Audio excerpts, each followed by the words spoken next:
What's good, everybody? It's Big Game James, and I'm back in the building, man. A little bit under the weather, had a little bit of this thing going around, but we'll get past it. Didn't get to make a video last week, man. This All 22 has just been acting weird, so we're just doing it the best we can right now. But guess what? At the end of the day, it's all about this defense, man. I told you, this is, if people want to call this the defensive YouTube channel, so be it. Y'all know what it is. Defense wins championships. A lot of other people been talking offense, 40 burgers, this and that. But now they done seen this defense. I seen everybody making videos about defense. I love it.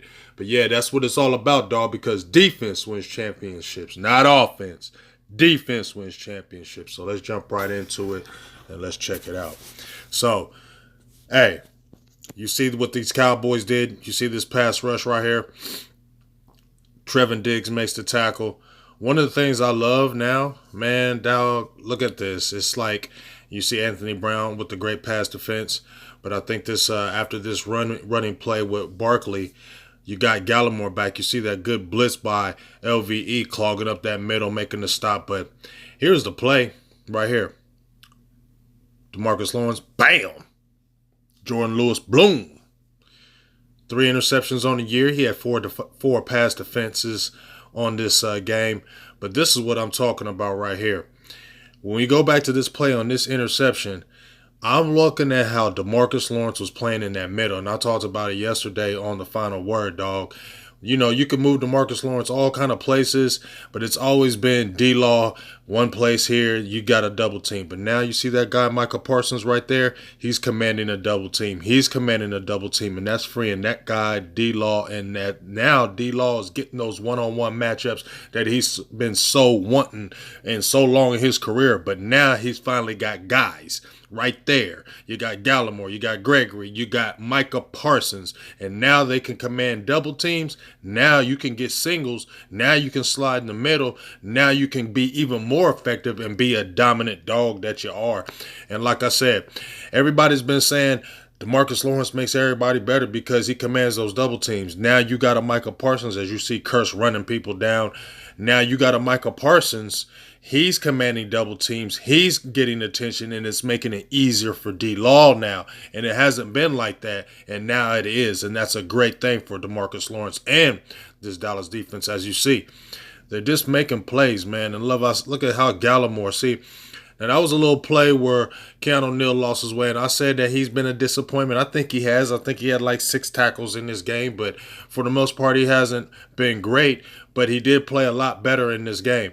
But the thing I keep watching here is Gallimore clogging up that middle, because you had Justin Hamilton, you had Osa Ogadizua, who was a monster but doesn't have that girth. But a guy like that, and Curse is just a madman as you keep on watching. But Gallimore got bigger. I saw him in camp. Just like that, right here. He's killing them one-on-ones. You seen Micah Parsons make that big play, but these 2 back-to-back plays right here where Gallimore is stuffing that run in that middle, that's what the Cowboys have been missing, and it's making other players better because now you can game tackle. There was that pick play. You didn't get to catch the beginning of it, but you saw Micah Parsons with the great high IQ awareness on that play. But Gallimore has brought back that middle. People are saying, "Where we need that one tech. We need that one tech." Well, Gallimore can play that 1 and that 3, and he's got the girth. As you can see him, he's holding that point of attack. He's keeping linebackers free, and that's why LVE is playing better now. That's why Keanu Neal is playing a little bit better now, because they got a solid 1 tech, 3 tech guy in Gallimore, and he's playing to it. Now look at this. We're going to rewind this play right here as you see the great tackle on that play. But look at this lineup now the Cowboys can do. When is the last time you've seen the Cowboys be able to do something like this on a pass rush? Huh? You got Basham, you got Lawrence, you got Dorrance Armstrong Jr., you got Micah Parsons, you're sliding out Gallimore, and you still got Randy Gregory on the edge. He's out by the tight end. He's like a wide 9. And you got Gallimore rushing like he's a 5 or a 7 tech. You see what I'm saying? You got so many different things. You still got Curse lurking, sitting there for that tight end just in case. And you still got a guy on his backside watching for Saquon Barkley. But now you didn't have that before. Now you have, and look what happens. He's got to get the ball off quick. Now you got a guy right underneath. Now it's a 4th down play. Dallas didn't have that before. They have that now, and that's the change. And now you've seen this play where He gets a little bit out on his way on the screenplay, but Cowboys have really shut that down. Look at that pass rush right here. But you see right here, Carlos Watkins stays home, gets it. There's a couple plays where they tried those screenplays. They do not work. Gallimore again. And that's the play by DeMarcus Lawrence. You see half the guys didn't even know what was going on. But as I pause this and replay it, watch the awareness. D-Law's been in the league since 2014, man. He's a smart player. One of his great attributes is his run game and how he can play the run. But watch here, and as you pause it, he's staring right there at Barkley. Barkley is not being aware of what's going on. He's staring at the whole play. Boom. He saw it the whole way.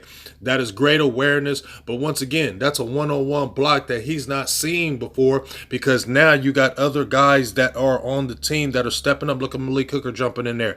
But now you got a rotation. And Osa and Tristan Hill didn't even play in this game. That's what's crazy. Great move by Saquon Barkley.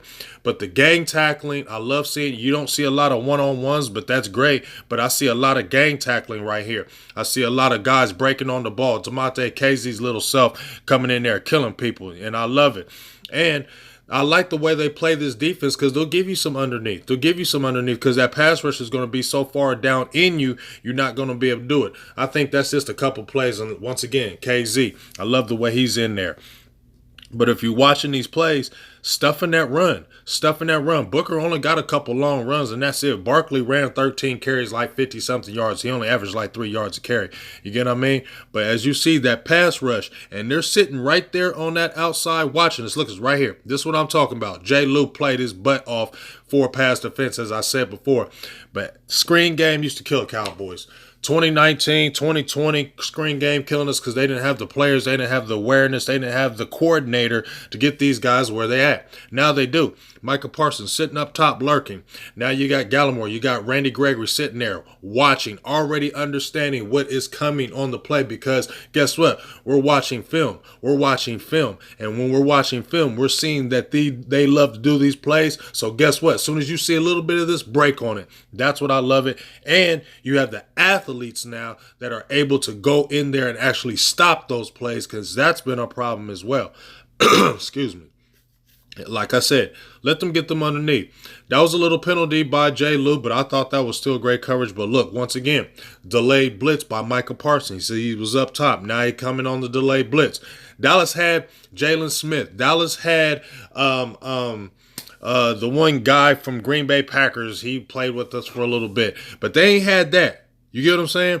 They ain't had LVE was blitzing back in the day. They ain't had nobody could send blitzes like this. We haven't had players like Micah Parsons that could send blitzes like this. And when you got players like that, that's when that quarterback's going to get that ball out quicker. That's when the ball comes out quicker, when you got guys that can actually get to the ball.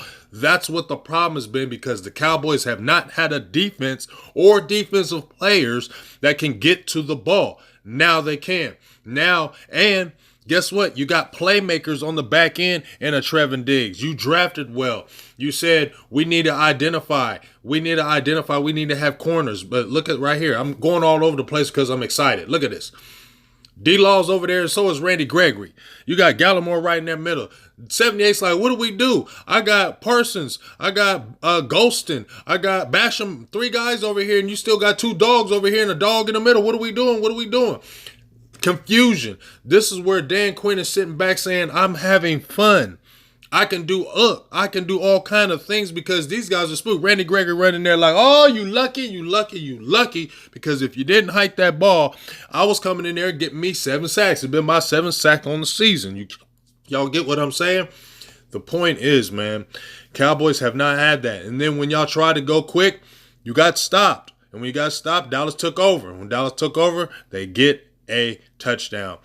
Carlos Watkins, he's playing a lot better. But why is he playing a lot better? Because he has guys around him. Boom. You're not getting that any longer. That was a false start if I ever saw one. Good hit. They didn't call that one. I think Sky mentioned that during the game. We both talked at the same time. But as you can see, man, gang tackling in the middle. Gang tackling on the edges. Guys running out there on the edges. Interception, Malik Hooker playing better, highest graded player in that game with a 90.6. Right behind him was Lawrence at 90.2. Just everybody's getting in on the fun. You saw him come off the bench. He said, I finally got on board. Cowboys, 23 interceptions, 31 turnovers, #1 in the league. 23 interceptions. Last time they had 20 interceptions was like we said, 1999. Man, it's just crazy. Still getting guys out. #1 in the league in first down percentage, 31%. You see what the Cowboys are doing. They have so many dimensions. And as I said before, that rookie dog, Osa Ogadazul, wasn't even in it. But right, we're coming to the end of this. But look at this lineup. Gregory, Gallimore, I think that's Hamilton or Bohanna, Lawrence, Parsons. Dog, Mike Glenn is sitting there thinking, I'm spooked. What do I do? What do I do? All these guys are getting ready to come after me. What am I going to do? You know what I'm going to do? I'm going to throw it quick because I'm spooked. Yep, I'm going to throw it quick because I'm scared. And then what I'm going to do? Michael Parsons, come look at that. He's too much for you, dog. Look at him. I'm scared. I'm spooked. Let me just throw it. And then what you got? Now you got a playmaker. You don't have guys that are going to drop the ball. Hey, I love Byron Jones, but look at that. That's Goon Squad. That is the Goon Squad coming after you. That's Goon Squad. I love Byron Jones, but he wasn't a playmaker. He wasn't a guy that was naturally going to get that ball. But the Cowboys do have guys like that now. And now that the Cowboys have guys like that on defense, man, it's this defense that's going to carry these Cowboys in these playoffs. How about them Cowboys?